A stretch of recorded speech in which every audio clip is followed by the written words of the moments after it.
오늘 문체부의 축구협회 특별감사 중간 발표가 있었습니다. 청문회에서 이미 확인된 축구협회의 여러 비정상적인 문제점이 밝혀졌다고 공개되었습니다. 하지만 문체부는 잘못은 확인되었지만 감독 사퇴는 요구하지 않는다는 결론을 내렸습니다. 오늘 국민 10명 중 8명이 정몽규와 홍명보가 사퇴해야 한다는 여론조사가 공개되었습니다. 결국 대부분의 국민들이 오늘 술은 먹었지만 음주 처벌은 못한다는 발표에 분노할 수밖에 없습니다.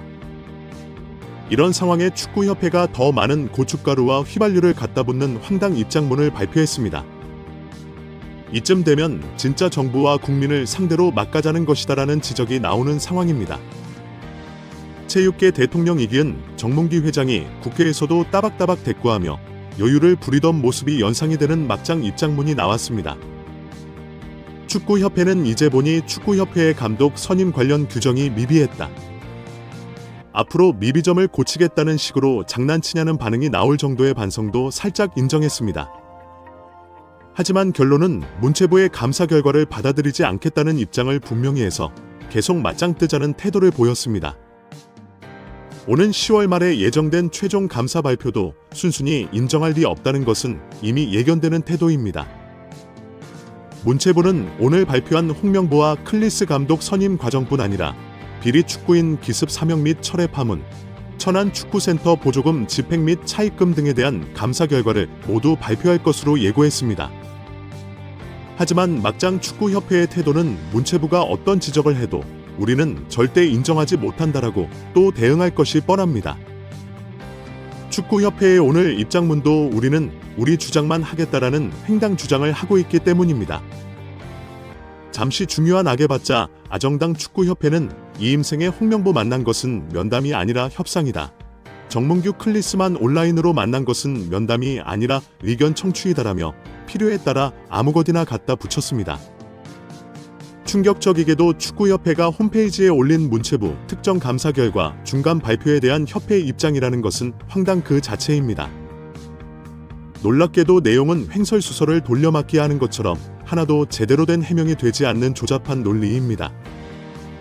이쯤 되면 면 제정신이 아니니 제발 축구협회는 더 이상 상종하지 말아주세요라는 작전이 아닌지 의심이 될 정도입니다. 그동안 축구협회 사태를 잘 알고 있는 국민들을 바보로 알고 있는지 분노할 만한 주장을 하고 있기 때문입니다. 축구협회는 홍명보 감독 선임이 정당하다는 주장으로 말도 안 되는 설명을 했습니다.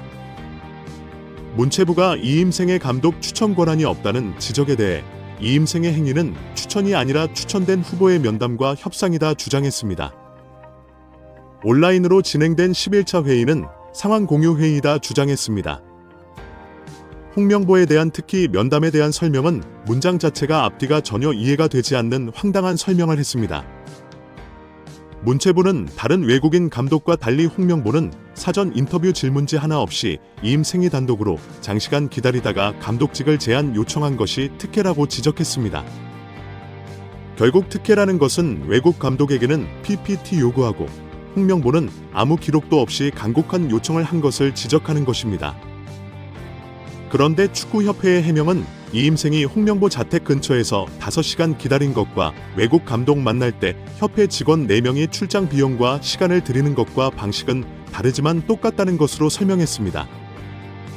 이 주장은 축구협회가 홍명보에게 5시간 꼭 참으면서 고생을 했기 때문에 특혜가 아니다라는 황당한 해명입니다. 끝으로 축구협회는 홍명보는 울산 현대와 계약 중도 해지를 해야 하기 때문에 지원 면담이 아니라 협상하는 식으로 제안할 수밖에 없었다라고 해명했습니다. 이런 말도 안 되는 논리를 해명문이 발표하는 축구구협회는 그 의도가 우리는 이렇게 무식하고 막 나가는 조직이다. 차라리 상종하지 말고 우리 마음대로 살도록 내버려 달라는 목적인 것으로 의심이 될 정도입니다. 이런 해명을 한 후에 축구협회는 사실 전력강화위원회는 조언과 자문을 하는 기구이다. 결정을 하는 의결기구가 아니다라고 설명했습니다. 10차 회의에서 감독 후보 추천을 한 것으로 역할을 끝냈다고 주장했습니다. 오늘 문체부가 협회장이 부당한 개입을 했다. 협회가 전력강화위원회를 무력화 형식으로 시켰다고 지적했기 때문에 정강인 애초부터 권한이 없는 자문기구일 뿐이다라고 설명한 것입니다. 문체부를 저격하면서 이는 협회장 직무 범위와 전력 강화의 역할에 대한 심각한 오해에서 비롯됐다고 비난했습니다. 이미 문체부가 구체적으로 설명을 했는데도 문체부는 이해 능력이 부족하다라고 반박한 것입니다. 축구협회는 클리스 감독 선임 과정에 정 회장이 개입한 것이 잘못된 절차라는 지적에도 반박했습니다. 축구협회는 정 회장이 온라인 면담을 실시한 건 후보들의 이야기를 듣고 향후 대표팀 운영에 필요한 지원 사항 등을 묻고 청취하기 위한 것이라고 해명했습니다. 클리스 감독이 진행한 면담은 평가 심사가 아니라 협회장으로서 의견을 청취한 것 정도라고 주장했습니다. 오늘 많은 축구 팬들은 허탈함과 함께 크게 분노하고 있습니다. 문체부의 발표도 해결책은 하나도 없고 축구협회의 반박은 더 황당하고 뻔뻔하기 때문입니다. 온라인에서는 축구협회가 각종 의혹이 사실로 밝혀졌는데도 국민을 속이는 이중적 행태로 일관하고 있다는 비판이 쏟아지고 있습니다. 정상적인 선임 절차가 하나도 없고 규정과 절차를 무시한 부적절한 감독 선임 문제가 다 확인되었는데 해결책은 없다는 허탈한 상황입니다. 축구팬들은 축구협회가 대한민국 축구팬과 국민에게 백배사죄하고 조속히 감독 선임을 철회해야 한다고 주장하고 있습니다. 얼렁뚱땅 넘어갈 꼼수로 향후 있을 월드컵 대회를 핑계로 책임을 회피하거나 뒤로 숨지 말고 국정감사 시작 전까지 축구팬들과 국민들이 납득할 만한 책임 있는 조치를 취할 것을 강력하게 요구하고 있습니다. 오늘은 홍명보가 럼 얼굴에 철판 깔고 과정은 개판으로 해도 상황 논리로 밀어붙이면 연봉 30억 원 봉사 자리를 아주 쉽게 후루룩 먹을 수 있다는 것이 확인되었습니다. 문체부가 홍명보의 감독 선임을 문제 삼지 않기로 최종 결정했다는 것이 발표되었기 때문입니다. 결국 정몽규와 김판곤, 홍명보가 인생이 이렇게 풀면 다 한자리하고 권력을 누릴 수 있다는 것을 보여주었습니다. 그동안 홍명보를 비판했던 축구 팬들이 완패한 상황이 되었습니다.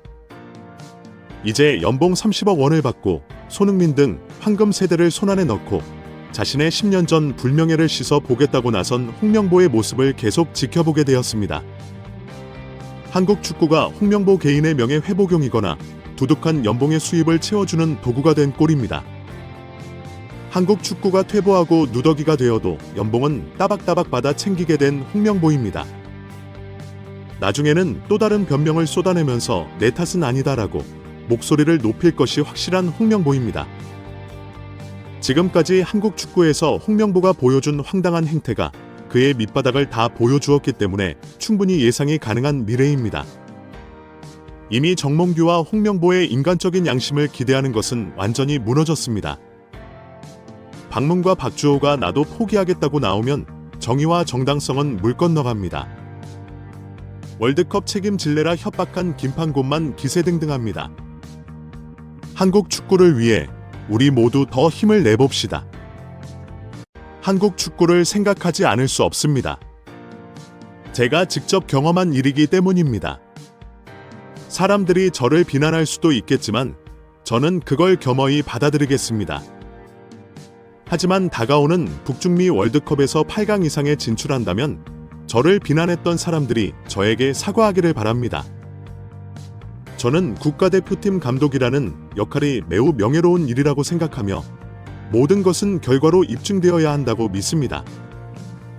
파이는 이일 한국의 요청 상황에 주의를 기울이고 있지만 청문회를 통해 드러난 불공정한 절차와 부패에 대해서는 미리 주시하고 있으며 파파가 정한 규칙을 위반하면 언제든지 감독직을 해임할 수 있다는 증거가 있습니다. 하지만 지금까지 한국 감독의 직무 수행에서 규칙을 위반한 부분은 전혀 드러나지 않았고 사실 문화체육관 관광부 장관 유인은 정몽규 사건이 어느 정도 성공하기를 바라지만 주저하고 있으며 많은 사람들이 이를 실패로 평가하고 있습니다. 대한축구협회 차기 회장으로 유력한 후보로 거론되고 있는 이영표가 취임하고 홍명보 감독의 업무 수행은 다가올 2026년 북중미 월드컵이 끝날 때까지 미뤄질 것이라고 했습니다. 그때까지 이어져야 하며 월드컵까지 시간이 얼마 남지 않은 점을 이용했습니다. 홍 감독의 전략적 행보에 대해 국회 감사원과 유인촌 장관은 무력하다고 판단했습니다. 하지만 청문회를 통해 얻은 부분은 정몽규 회장이 연임을 맡고 대한축구협회 낡은 행정부를 완전히 뒤집는 상황으로 이어졌습니다. 차기 회장으로 유력한 후보로 거론되고 있는 이영표가 당선된다면 한국 축구는 이전보다 더 발전된 모습으로 탈바꿈할 수 있고 한국 축구도 세계가 추구하는 젊은 리더들의 방향으로 선진화된 시스템을 만들어낼 수 있습니다. 세계적인 강호 독일의 경우 선수보다 젊은 사람을 감독으로 기용하는 사례가 많습니다. 이는 능력만 있으면 나이와 상관없이 높은 자리까지 오를 수 있다는 패러다임으로 많은 나라가 이를 실천하고 있는 선진적 추세입니다. 이런 추세 속에서 한국 축구도 더 이상 월드컵 진출을 목표로 하지 않고 챔피언십 우승을 목표로 하고 있습니다. 그 목표를 향해 보다 체계적이고 장기적인 프로젝트를 실행할 준비가 되어 있다는 점은 고무적입니다. 현재 FIFA는 홍명보 감독에게 주목하고 있습니다. 불공정한 절차에 대한 현재 진행 상황을 소개하겠습니다. 축구 국가대표팀의 홍명보 감독은 국회에서 한철 감독의 선임 절차에 대해 뺨을 맞았습니다. 이제 문화체육관광부의 감사 결과가 발표될 예정입니다. 감사 권한은 상부 기관에 있으나 인사권에 영향을 미칠 수는 없습니다. 다만 브리핑 강도에 따라 투명성을 높이는데 어려움이 있을 수 있어 분명히 다른 시점입니다. 문화체육관광부는 2일 오전 서울 종로구 정부종합청사 별관에서 대한축구협회 감독 임명 관련 감사에 대한 중간 보고를 실시합니다.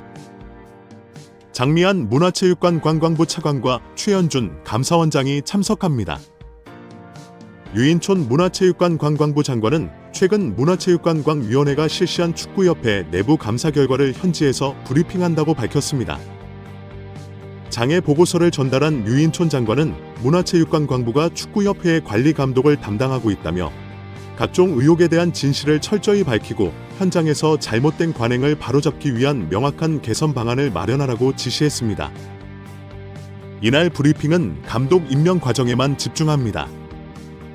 대한축구협회 정몽규 회장의 연임인 여부가 천안축구센터 처리 과정에서 거절을 개선한 부분 등 다른 논란에 대해서는 별도 발표할 예정입니다. 홍명보 감독이 지휘봉을 잡는 과정에서 어느 부분을 부적절하다고 판단하느냐가 관건입니다. 홍명보 감독의 정통성을 철저히 검증하는 게 중요합니다. 부인할 때나 정권의 행보를 논할 때 퇴임하는 대통령의 기술에 대한 총체적 의견은 문제에 따라 다릅니다. 사안의 대상에 따라 홍명보의 향후 행보에 미치는 영향이 다릅니다. 축구 브리핑에 이어 브리핑 하루 전, 홍명보 감독은 국가대표팀 강화위원회가 자신을 최고 후보로 선정한 제10차 회의록을 공개했습니다. 15페이지 분량의 회의록에는 국가대표 후보를 17명에서 5명으로 좁히는 과정과 홍명보와 데이비드 와그너가 가장 많은 추천을 받았다는 정보가 담겨 있습니다. 별도의 순위는 없었지만 정혜성 전 강화위원장의 의견에 따라 홍명보가 1위를 차지했습니다. 국회의원들은 홍명보 감독을 추천하면서 올림픽과 월드컵 경험이 있는 감독이며 K리그에서 핫한 감독이라고 말했습니다. 또한 지난 월드컵에서 꿈을 제대로 이루지 못한 것에 대한 후회가 있을 것이고 홍명보 감독이 축구 철학 면에서 외국 후보들보다 뒤떨어지지 않았다고 언급했습니다. 않는다고 생각한다며 추천 배경을 덧붙였다. 주요 논의 주제는 당시 홍명 감독이 산을 이끌고 있어 협상이 어려웠다는 것이다. 한 의원은 축구협회가 당한 이유를 제시하고 홍명보 감독이 받아야 할 수수료를 지불해야 한다고 말했다. 조정은 정의가 맡았고 그는 차기회에서 선정된 후보자들을 만나는 후속 절차를 정혜성 회장에게 위임하기로 합의했다. 회의록에 따르면 정혜성 전 회장 역시 책임 있는 결정을 내리겠다고 답했다. 정혜성 전 회장은 기회 후 사임했다. 대한축구협회는 회의록을 공개하고 홍명보 감독과 외국인 후보 한 명이 공동으로 가장 많은 추천을 받았는지, 그리고 감독 임명을 위한 최종 후보는 회장이 결정하여 협회에 추천하도록 만장일치로 위임했는데 확인해달라고 요청했다. 이어서 이선은 홍명보를 후보자로 임명한다고 공표하고 대한축구협회 이사들의 서명을 받은 후 최종 임명을 공표하는 방식으로 임명 절차를 밟았다고 강조했다. 또 독은 다른 후보들과 마찬가지로 정강의 회의에서 경기 영상을 준비하여 분석하였고 정혜성 전 회장이 직접 경기를 참관하여 사전에 검토했다고 덧붙였습니다. 대한축구협회는 10차 회의록으로 정당성을 주장하였습니다. 하지만 현재 국회 문제에서 지적한 바와 같이 이사가 코치를 임명하고 담당자를 임명하는 과정에서 의원에게 뇌물을 주거나 조건부 동의를 받은 사실이 있었습니다. 그 내용은 별도로 설명하지 않았습니다. 정혜성 전 회장 사건 이후 이임생 감독이 후속 조치를 취했기 때문에 그는 슈시도 직후 주저하다가 후반 26분에 교체되었습니다. 햄스트링 부상이라는 진단이 내려졌고 결국 손흥민은 맨체스터 유나이티드의 주말 원정에 동행하지 못했습니다. 손흥민은 지난달 27일 동안의 경기를 포함해 7경기에 출장했습니다. 그중 6경기에서 선발로 출장했고 5경기에서 풀타임으로 뛰었습니다. 그는 잉글랜드와 한국, 그리고 북중미 2026년 피파 월드컵 3차 예선에 참가한 이후 뛰었습니다. 그는 결국 피로로 병이 났지만 홍명보 감독은 손흥민을 10월 월드컵 예선 선발 명단에 포함시켰습니다. 지나지 않아 잉글랜드에서는 손흥민이 국가대표팀 명단에 포함됐다는 소식이 퍼졌고 당연히 우려가 나왔습니다. 홍 감독은 소집 기간까지 상황을 지켜본 뒤 재회할 가능성을 열어두었습니다. 다만 부상으로 경기에 나서지 못하는 선수라도 조금이라도 뛸 수 있다면 소집하겠다고 했습니다. 물론 월드컵 예선이기 때문에 정해진 대로 소집하는 건 당연한 일이었습니다.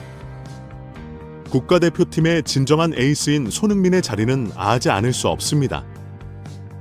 컨디션이 100%가 아닌 선수, 심지어 부상까지 당한 선수를 소집한 건 아쉬운 선택입니다. 현대자동차는 역대 최고의 성적을 냈다는 평가를 받고 있습니다. 특히 손흥민이 있는 2선 공격 라인은 가장 경쟁력 있는 포지션입니다. 존재감은 크게 달라지겠지만 손흥민의 지프트는 여전히 중요합니다. 하지만 국가대표팀의 공격 자원이 부족해 그를 소집해야 할 정도는 아닙니다.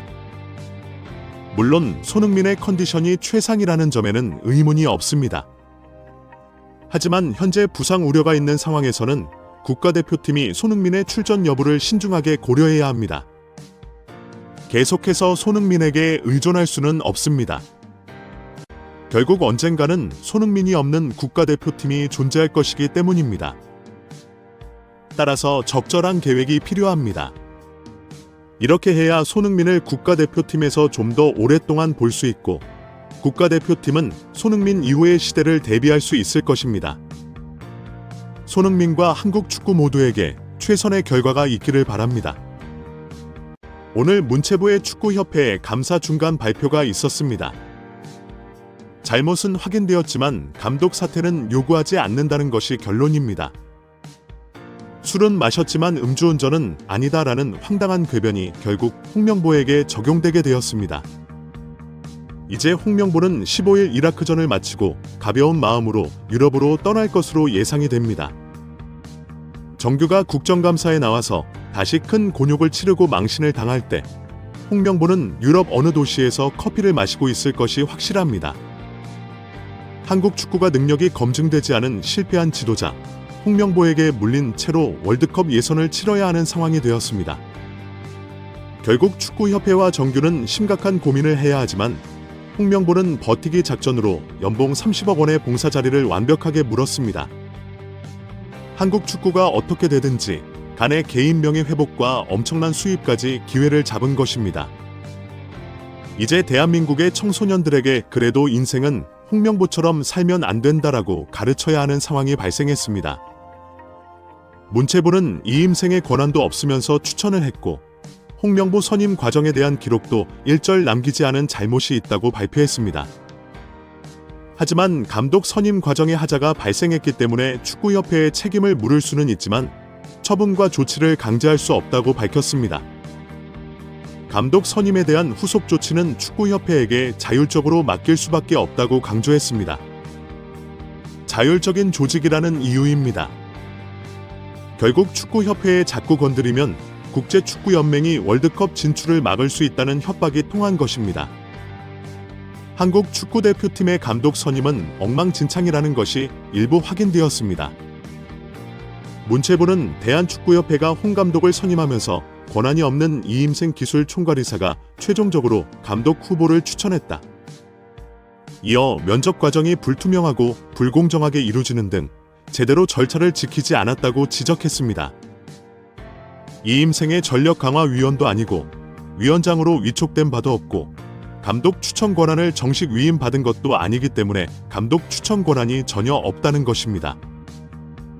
면접 과정도 불투명하고 불공정했으며 최종적으로 홍 감독을 선임한 절차인 이사회 서면 결의는 감독 내정 및 발표 후 형식적으로 이루어진 것에 불과했다는 것입니다. 문체부는 이런 말도 안 되는 절차를 진행하면서 홍명보에 대한 면접과 평가 기록이 하나도 남아있지 않고 축구협회는 상황에 따라 전력강화위원회와 이사회의 역할을 자기 마음대로 해석했다고 지적했습니다. 오늘 문체부의 발표로 결국 김판곤 발언과 홍명보의 주장이 이기는 결과로 나왔습니다. 김의 발언 이후 김의 논리와 장이 얼마나 엉터리인지 많은 비판을 받아왔습니다. 축구협회를 비판하는 것 같지만 결국 과정은 문제가 있지만 지금 상황에 홍명보를 흔들면 안 된다는 식으로 축구 팬들을 향해 엄청난 비난의 침을 튀겼던 것입니다. 박문성 해설위원과 이정혁 광주FC 감독이 또 상황 논리를 내세우면서 문제를 덮고 가려고 한다는 비판을 받았습니다. 많은 축구 팬들도 김판곤에게 정말 실망했다며 앞뒤 논리의 허구성을 구체적으로 지적해왔습니다. 대부분 김의 독선과 무식함이 확인되었다는 지적이었습니다. 그 발언으로 김판곤이라는 사람이 얼마나 독선적이고 폭력적인 언사를 사용하는 인물인지 다 확인이 되었다는 것입니다. 하지만 현재 김판곤은 봐라, 내 말이 맞잖아 라고 하며 기고만장해 있을 가능성이 높다고 한탄합니다. 그 발언으로 김판곤의 인간성을 볼 때 문체부의 오늘 발표로 더 목을 꼿꼿하게 세울 가능성이 높다는 것입니다. 이제 결국 정몽규와 홍명보, 김판곤 같은 축구인들의 기세가 더 치러지고 한국 축구가 그런 수준 낮은 꼰대들에게 오랜 기간 장악될 가능성도 높아졌습니다. 김판곤은 지금은 월드컵 본선 진출이 가장 중요하다며 홍명보를 건들면 책임져야 한다는 주장을 했습니다. 결국 김판곤이 비난했던 유튜버 박문성 해설위원은 그런 식으로 상황 논리를 앞세우면 협회 개혁은 언제 하고 대표팀은 언제 바로 잡을 수가 있겠는가라는 반박을 했습니다.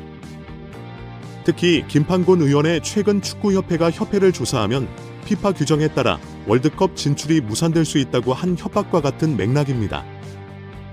정몽규와 홍명보는 초록이 동생이고 가재는 개편이라는 비난을 받는 이유입니다. 김판곤 발언 이후 일부 언론에서는 홍명보를 지지하는 주장에 기사를 올리기 시작했습니다. 대부분 정몽규의 잘못했지만 홍명보는 억울하다, 월드컵 본선 진출이 위험하다는 시각입니다. 일부 기자들이 이름을 내걸고 홍명보를 쉴드치는 기사들이 김판곤 발언 이후 올라왔습니다. 이응과 정규와 홍명보와 김판곤의 논리를 다시 강조하는 내용들과 비슷합니다. 스포탈 코리아의 이현민 기자는 왜 화살이 홍명보를 향하나, 그래서 줄 없는 김판곤 일침은 일리 있다는 제목의 기사를 올렸습니다. 기사 내용은 김판곤 발언을 길게 소개하면서 정몽규에게 바람 넣은 악의 축을 색출한 뒤 걸러내자고 했습니다. 하지만 홍명보는 이미 대표팀 감독으로 출항했고 때문에 평가는 나중으로 미루자고 주장했습니다. 그리고 김판곤 주장대로 만약 홍명보 감독이 이대로 물러난다면 대안은 있나? 해답도 없이 무작정 궁지로 내몰고 사퇴까지 언급하는 건 능사가 아니라고 했습니다. 홍명보 감독을 무작정 옹호하는 게 아니다. 왜 화살이 홍명보 감독에게 향하냐고 주장했습니다. 스포츠 경향의 김세훈 기자는 감독 선임 침해받을 수 없는 경기인 전문 영역이라고 주장하는 기사를 올렸습니다.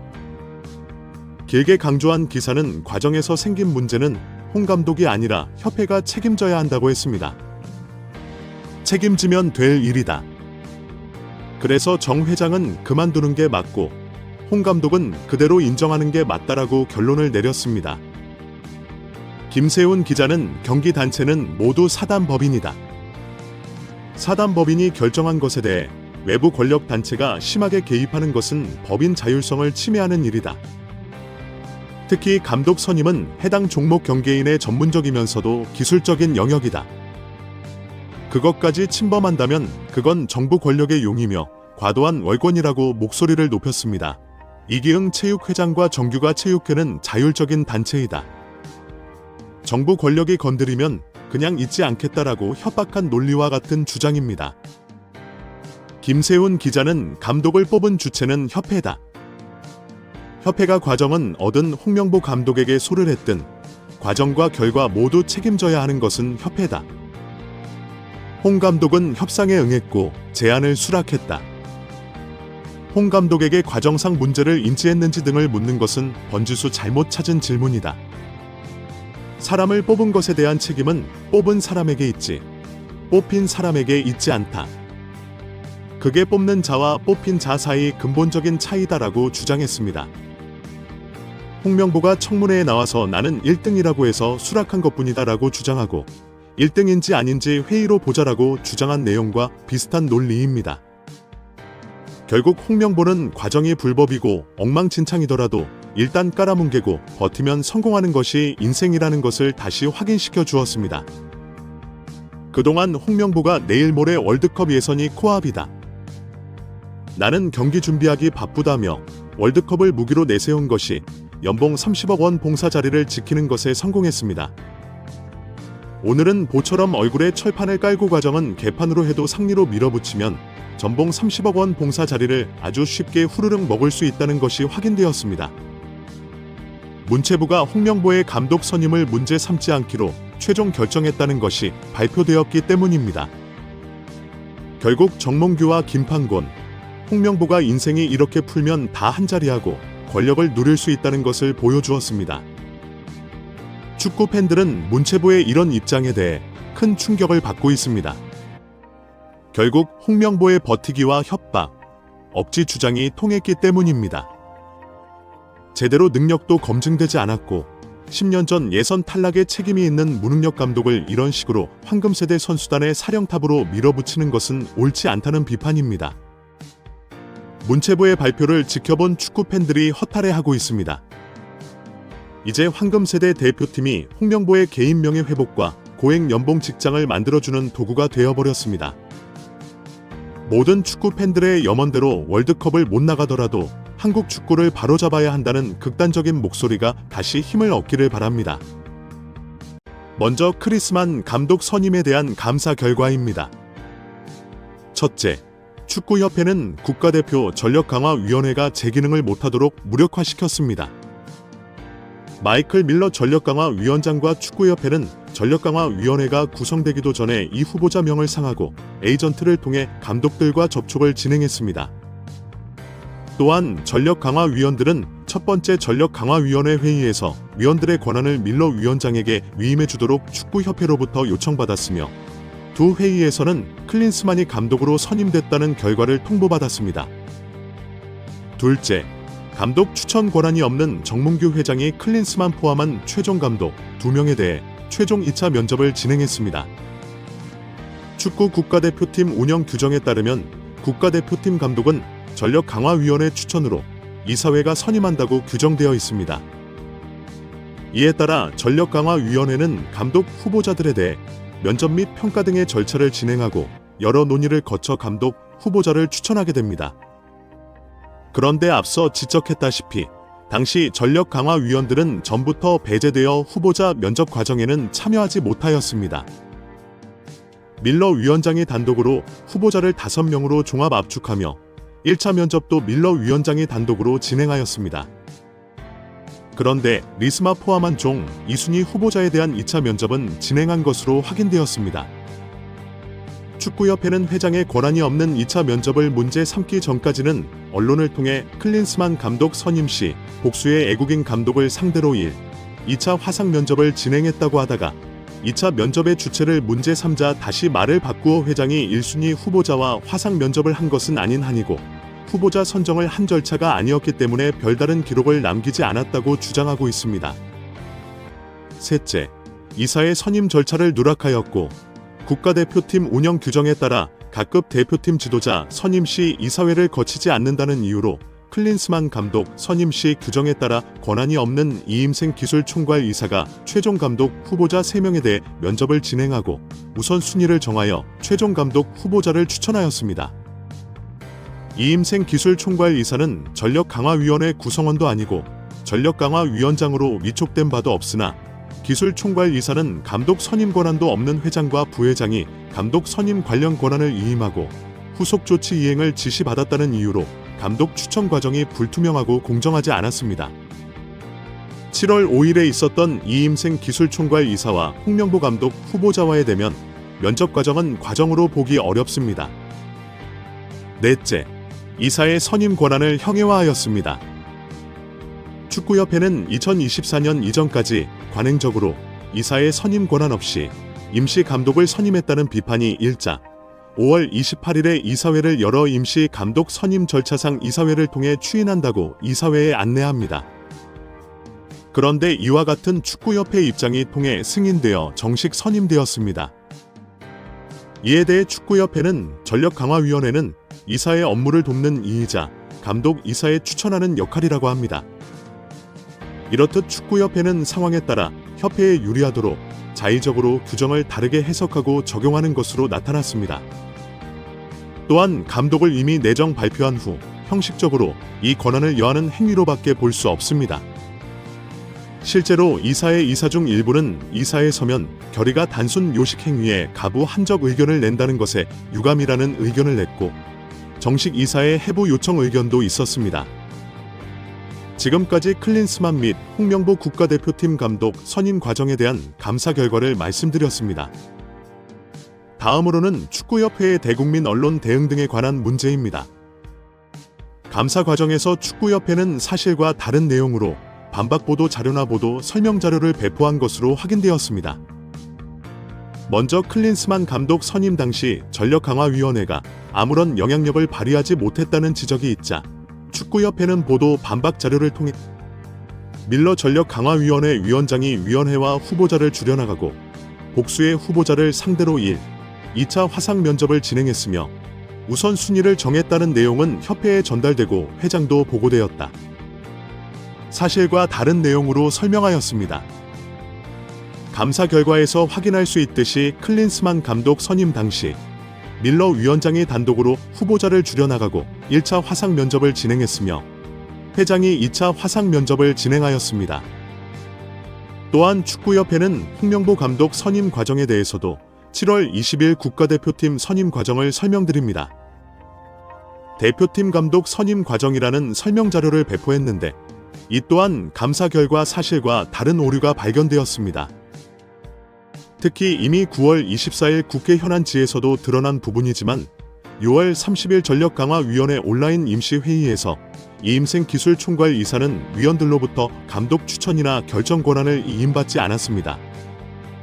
또한 홍명보 감독이 제4 전력강화위원회에서 단독으로 추천을 받은 것처럼 표현되어 있으나 감사 결과 다른 애국인 감독 후보자와 공동 1위였던 것으로 확인되었습니다. 한편 축구협회는 보도 설명자료 오류가 드러나자 감사 과정에서 9월 27일 다시 입장을 번복하는 답변서를 보내왔습니다. 그 내용은 6월 30일 전력강화위원회 임시회의는 어떠한 권한을 부여할 수 있는 정식 회의가 아니며 이임생 기술총괄 이사가 감독 추천을 진행한 것은 제10차 전력강화위원회에서 모든 권한을 이임받은 정상위원장이 협회 후속 절차를 진행해달라고 요청했고 협회는 그 요청에 따라 적임자인 이임생 기술총괄 이사에게 맡긴 것으로 확인되었고 설사 정의성 위원장이 본인이 위임받은 권한을 협회에 재임해주겠다는 의사를 표명했다고 하더라도 당초 전력강화위원회에서 정의성 위원장에게 협회에 있던 권한이 있었다는 주장은 타당하지 않습니다. 현재 축구협회는 대부분의 감사 결과를 인정하지 못하고 있으며 앞서 말씀드렸듯이 관련자 문책 및 처분 요구는 10월 말 최종 감사 결과를 종합적으로 고려하여 이루어질 예정입니다. 다만 이번 홍명보 국가대표팀 감독 선임 과정에 있어서 규정을 마련할 것을 통보하고 합니다. 다음으로 천안축구종합센터 지도자 자격관리 등 주요 감사 사안에 관한 감사 진행 상황을 간략히 말씀드리겠습니다. 천안축구종합센터 관련 사안입니다. 금년 2월 문체부의 승인 없이 실행한 615억 원의 차입은 9월 3일부로 처리되었으며 관련 경위를 파악을 마쳤습니다. 현재는 2022년 21억 원, 2023년 56억 원이 지원된 국고, 보조금이 보조금 관리에 관한 법률에 어긋나게 집행된 정황이 있어 조사 중입니다. 보조금법 위반 행위가 최종 확인되는 경우 교부 결정 취소, 보조금 반환 명령, 제재 부과금 부과 등 법적 조치를 취할 예정입니다. 다음 국가대표 지도자 선임 업무 관련입니다. 피스코치가 축구협회가 요구한 필수 자격을 보유하지 않는 것으로 확인되었고 현재 이에 대한 경위도 조사하고 있습니다. 현재 감독 선임, 천안축구종합센터 건립, 지도자 자격관리 이외의 축구협회 기관 운영 관련 계약 사항, 보조사업 운영 등에 관한 특정감사가 진행되고 있는 만큼 문체부는 축구협회의 부적정한 행정처리와 불합리한 업무 관행, 제도 개선 사항 등이 없는지 면밀히 들여다보고 그 결과를 종합하여 10월 말에 공개를 하도록 하겠습니다. 홍명보 사건과 관련하여 많은 이들이 가장 궁금해했던 점은 왜 홍명보와 이임생 같은 KFA 간부들이 그런 결정을 내렸는지, 그리고 그들의 동기가 무엇인지입니다.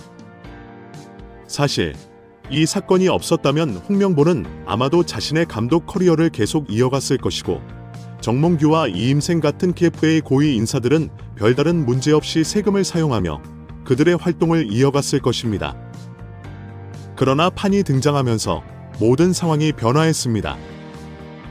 그는 우리가 궁금해하던 모든 문제를 해소해 주었고 결과적으로 이 사건은 축구의 판도를 바꾸는 중요한 전환점이 되었습니다.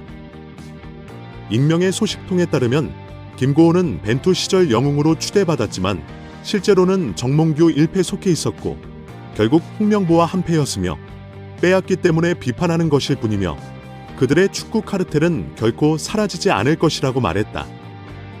실제로 울산 한군 감독은 비난을 많이 받고 있는 홍명보 감독을 지지하는 듯한 발언을 했고 많은 축구 팬들이 김곤 감독의 발언에 분노를 감추지 못했다. 김곤 감독은 벤투 감독을 임명할 때 모든 것을 검증했다고 했지만 벤투 감독이 중국과 브라질에서 실패했고 그리스에서 의심을 받던 후보가 때문에 모든 것을 검증했다고 오해했다. 그래서 그는 국내든 해외든 최고 수준의 감독에게 PPT 요청하는 것은 좋은 일이라고 말했다. 그는 여러 감독을 사례로 만나자고 했고 준비한 영상을 보여주었으며 그들이 있다면 지구 끝까지 쫓아가겠다고 말했다. 무슨 말인지 궁금할 수 있지만 결론적으로 면접에 합격한 홍명보 감독의 정통성을 강조하려는 것이었다. 판은 2018년 러시아 월드컵 이후 한국 축구표의 국가대표팀 감독 선발위원장으로 벤투 감독을 만난 인물이니 과거 경험을 밝히는 데는 문제가 없어 보인다. 사실 판의 말이 틀린 건 아니지만 감독을 뽑는 건 일반 기업의 채용 과정과 다르다. 다를 리가 없습니다. 지원서를 받는 경우도 있지만 직접 찾아가서 물어보는 경우도 있습니다. 김이 말했듯이 레벨의 코치에게 어코인지 증명해 달라고 하는 것은 시간 낭비이고 PPT도 마찬가지입니다. 그런 요청을 할 수도 없고 하더라도 레벨의 코치는 하지 않을 것입니다.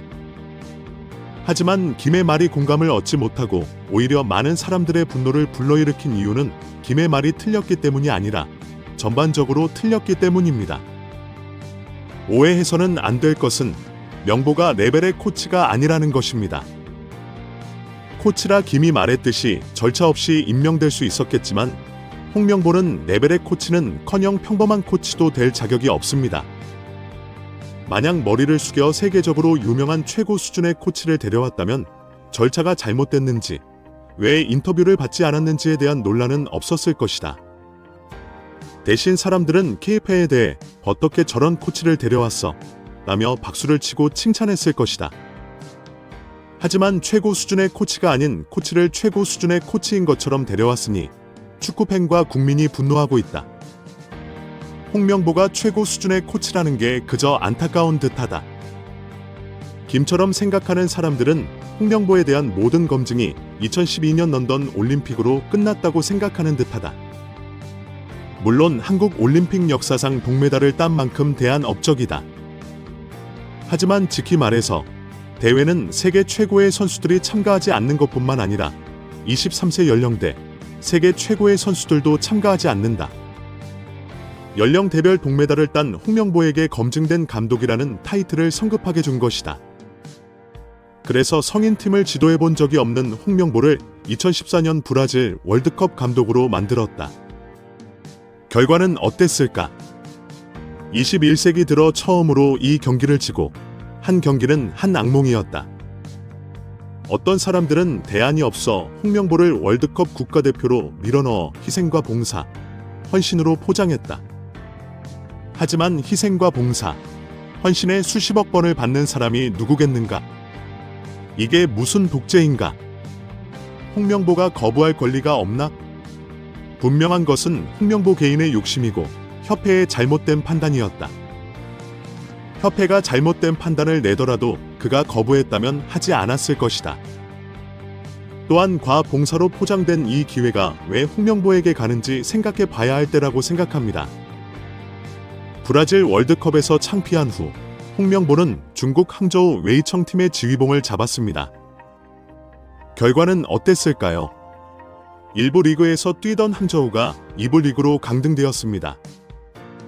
너무나 초라했습니다. 그 후 대한축구협회 전무이사로 임명되었고 그의 경력은 끝난 것처럼 보였습니다. 그러나 그는 2020년에 산독으로 임명되었고 명문팀의 감독으로서 그가 이룬 유일한 업적은 2022년과 2013년에 2연패를 달성한 것입니다. 칭찬할 만한 일입니다. 그러나 전북 현대가 몰락하던 당시 리그에서 가장 강력한 스쿼드를 구성하여 경쟁자가 없는 상황에서 이 일을 이루었다는 의견이 사실상 지배적입니다. 그래서 홍명보의 능력이 아니라 그의 타이밍이 맞다는 평가가 있습니다. 홍명보는 월드컵 국가대표팀과 중국에서 실패했기 때문에 완벽한 후보는 아니지만 누구보다 검증이 필요한 후보입니다. 그러나 대한축구협회는 그가 월드컵에서 왜 실패했고 중국에서 왜 실패했는지 검증하지 않았습니다. 왜 그저 우리가 좋은 친구이기 때문입니다. 특히 홍명보는 2000년대 이후 한국 감독 역사상 월드컵에서 가장 비참한 실패를 했습니다. 한국은 월드컵에서 항상 도전자이며 월드컵 본선에서는 약팀으로 볼 수 있습니다. 따라서 가장 중요한 것은 약한 팀으로 강팀을 이길 수 있는 전술 전략입니다. 그렇다면 홍명보는 이런 경험이 있을까요? 글쎄요. 그가 경험, 경력, 능력이 있는지 모르겠습니다. 이 모든 질문을 제쳐두고 홍명보는 월드컵 국가대표팀 감독 자리를 무사히 맡았습니다. 한번 경험했기 때문에 적합한 사람인지 확인하기 위해 다른 감독보다 더 철저히 검증을 받았어야 하지 않았을까요? 그러니까 김판곤이 언급한 최고 수준의 감독은 홍명보가 아니라 결국 최고 수준의 감독은 그냥 K리그 이연만기 같은 감독인지 모르겠어요. 이 연패를 무실점 없이 우승할 수 있는 최고 수준의 감독이어야 합니다. 홍명보 감독을 생각하면 강한 전술적 색깔이 떠오르는데요. 정성조 없다면요. 세상에서 가장 어려운 월드컵에서 한국 선수들로 걸작을 만들어낼 수 있는 최고의 감독을 뽑아야 하는 상황이었어요. 처음부터 돈도 능력도 협상력도 의지도 없다면 국내 감독이라고 했다면 아마 모든 국민이 이렇게 화가 나지 않았을 거예요. 전력강화위원회를 구성해서 몇 달 동안 세계적 수준에 대한 기대감을 높이며 홍명보 감독을 마치 최고인 것처럼 속은 사람들은 화가 날 수밖에 없었을 거예요. 2018년에 김고은은 이미 정답을 내렸습니다. 한국 국가대표팀 감독을 뽑는 기존의 핵심은 월드컵 본선 수준이어야 한다는 것이었습니다.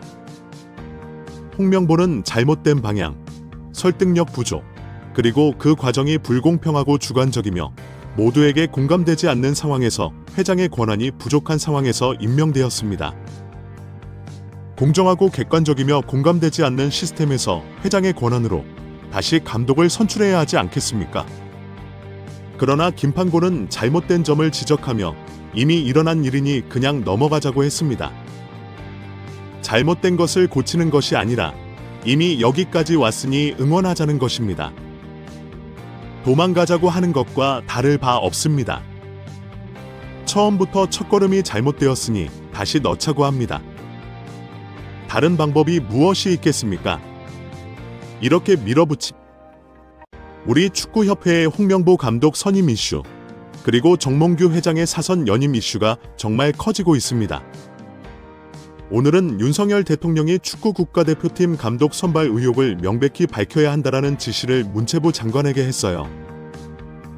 용산의 대통령실에서 유인촌 문화체육관 관광부 장관으로부터 대한축구협회 국가대표팀 선발 과정에 대한 감사 결과를 보고받았습니다. 이 감사 결과가 확정된 게 아니라 이제 중간 감사 결과가 나오는 중인데요. 문체부의 축구협회 중간 감사 결과가 곧 나오죠. 그래서 그 중간 감사 결과를 보고한 거예요. 문체부 장관으로서 그랬더니 이제 윤석열 대통령이 축구협회에 그 감사 결과를 읽어보고 관리감독 책임이 있는 문체부가 여러 의혹에 대한 진상을 명백히 밝히고 현장의 잘못된 관행을 바로잡을 수 있는 확실한 개선 방향을 마련하라고 지시했습니다. 그래서 국가대표팀은 대한민국 국민의 자부심이 되어야 되는데 축구 국가대표팀의 사령탑 감독 선발은 과정부터 공정하고 책임있게 진행되어야 한다고 강조했습니다. 유인촌 장관이 윤석열 대통령에게 보고한 그 감사 내용에 정몽규 회장이 홍명보 감독 전에 클린스만 감독 대에 개입을 했다는 내용이 포함되어 있다고 하네요. 클린스만 감독 선임 당시에도 전력강화위원회 대신 정몽규 협회장이 직접 면접을 본 사실이 있었고, 그래서 그 사실을 중간 감사 결과에 포함시켜 보고했습니다. 그래서 사실상 감독을 결정해 놓고 이사회를 열어서 통보하는 식으로 선임을 했다는 내용을 보고한 거죠. 그리고 홍명보 감독 선임 때도 정혜성 위원장이 사임한 상태에서 감독 선임과 무관한 이임생 이사가 감독들을 면접받고 그 감독 선임을 주도했습니다. 그리고 이 과정에서 정몽규 회장의 부정한 개입이 있었던 것으로 확인된 내용이 담긴 감사 결과를 대통령에게 보고했다고 합니다. 이 감사 결과를 보고 윤석열 대통령도 확실하게 이 문제를 마무리 지으라고 얘기한 거죠. 우리 축구계, 특히 축구협회가 홍명보 감독도 그렇고 어제 주말에 있었던 김판곤 감독의 발언도 그렇고 현안 질의에서 이임생 이사와 정몽규 회장 같은 축구협회의 발언들이 정말 심각하다고 생각합니다. 오늘도 홍명보 감독이 답답하고 억울하다며 나도 답답하다. 국회에서 여러 가지 이야기를 하고 싶었는데 결과적으로 하지 못했다. 개인적으로 억울한 부분이 있다. 나는 분명히 정당한 절차를 거쳤는데 왜 이게 문제가 되냐는 얘기를 했습니다. 김판곤 감독도 정치인들, 국회의원들, 유튜브 하시는 분들이 월드컵 못 나가면 누가 책임질 거냐고 말했습니다. 지금은 홍명보 감독을 지지할 때라고 강조했습니다. 대통령의 지시가 떨어지면 우리가 국정감사 기간 동안 어쨌든 축구협회의 문제를 밝힐 거잖아요. 10월 7일부터 25일까지는 국정감사가 진행됩니다. 그래서 이미 10월 22일 대한체육회 국정감사 증인으로 정몽규 회장이 나가야 합니다. 이건 축구협회 내에서 축구계의 힘에서 좀 벗어난 일이 발생하기 시작하는 거잖아요. 보통 국정감사 기간에 이슈가 되는 주제에 대해서 대통령이 문제를 해결하라고 지시하면 보통 우리가 늘 많이 봐왔지만 국정감사 기간 동안 대통령이 지시한 그 이슈가 굉장히 화제가 되고 그 이슈를 해결하는 과정에서 매우 큰 힘을 받게 되고 어떻게든 그 문제가 해결되는 경우가 많습니다. 그러니까 축구협회가 유튜버들이 어떻고 정치인들이 월드컵 못 나가면 책임질 거야. 그 정도 수준으로 할 게 아닌 것 같습니다. 홍명보 감독이 나는 억울하다고 말했는데 사실은 현실 감각을 제대로 생각해야 할 것 같거든요. 10차 회의록, 11차 회의록으로 약간 말장난을 하잖아요. 홍명보 감독이 어떤 얘기를 했냐면 국회에 가보니까 나는 분명히 전력강화위원들이 이임생 이사에게 모두 동의했다는 말을 들었는데 협회에서 공개해줬으면 좋겠다. 협회에서 어떻게 할지 모르겠지만 나도 지금 모르고 있기 때문에 알려달라고 요청했어요. 그런데 문제가 되는 게 지금 11차 회의입니다. 홍명보 감독과 정몽규 회장도 현안 질의에서 11차 회의는 없는 것처럼 말합니다. 10차 회의에서 이미 투표가 진행됐고 정혜성 위원장이 있을 때 그 투표에서 홍명보 감독과 박은호가 표로 1등을 했기 때문에 홍명보 감독이 선임되는 건 문제없다. 이건데 이렇게 그냥 뭉뚱그려서 지나가기는 축구계가 어떻게 할 수 있을 만한 손을 좀 떠나고 있습니다. 대한축구협회 관계자가 10차 회의록을 공개하면 어떻겠냐는 제안을 던진 홍명보 감독에게 축구협회는 검토해볼 예정이다라고 답했습니다. 그러면서 축구협회 관계자의 입장이에요. 10차 회의에서 사실상 감독 관련 논의는 다 끝난 것으로 나와 있다고 하네요. 그리고 그 이후에 진행된 회의는 10차 회의가 아니라 임시회의라서 11차 회의에서는 이임생 이사가 업무를 모두 위임받으면서 정강의 위원들의 의견을 수렴하는 차원에서 진행이 된 거라고 축구협회의 입장은 계속 똑같습니다. 11차 회의는 필요 없는 거고 애초에 그 11차 회의는 형식상 이임생 이사가 오히려 정강의 위원들의 동의를 받고 의견을 수렴하는 차원에서 진행된 거지. 이미 감독 선임은 차에서 끝났다고 했는데 이게 이제 11차 회의록을 당연히 국정감사에서 계속 파헤쳐 볼 거고 혹시나 그 11차 회의에서 문제가 발생한다면 이건 그냥 끝날 문제가 아닙니다.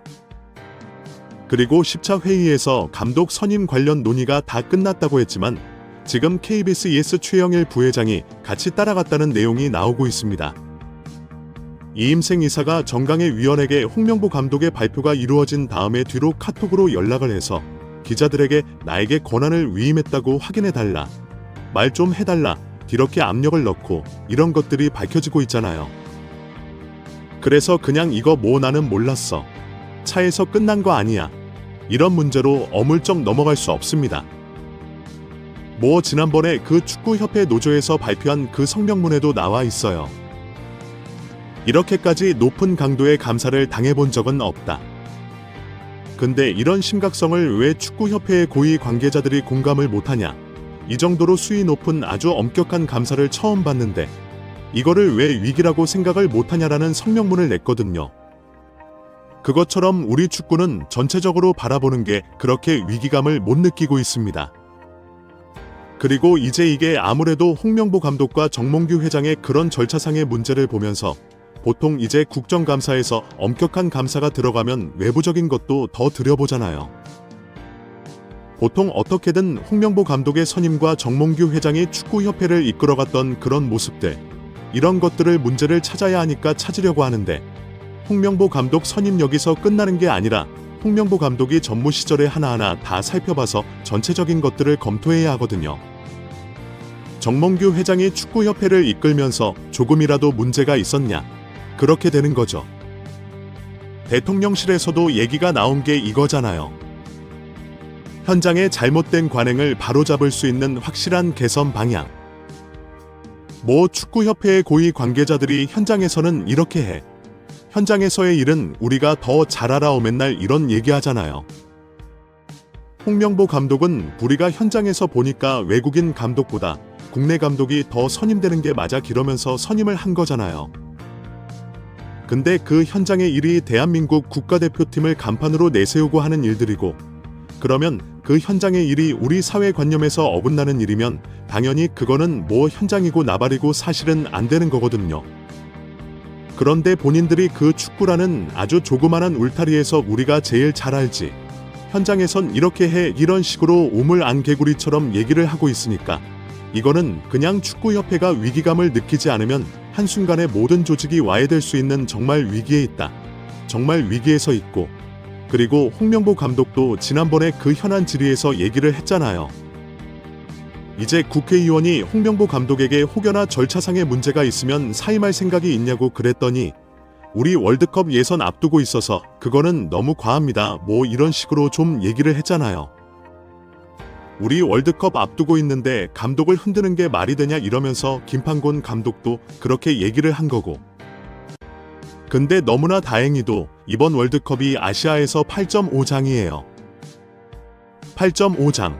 아시아의 티켓이 늘어나서 홍명보 감독이 흔들려도 우리 선수들을 신경 썼을 때는 웬만해서는 갑니다.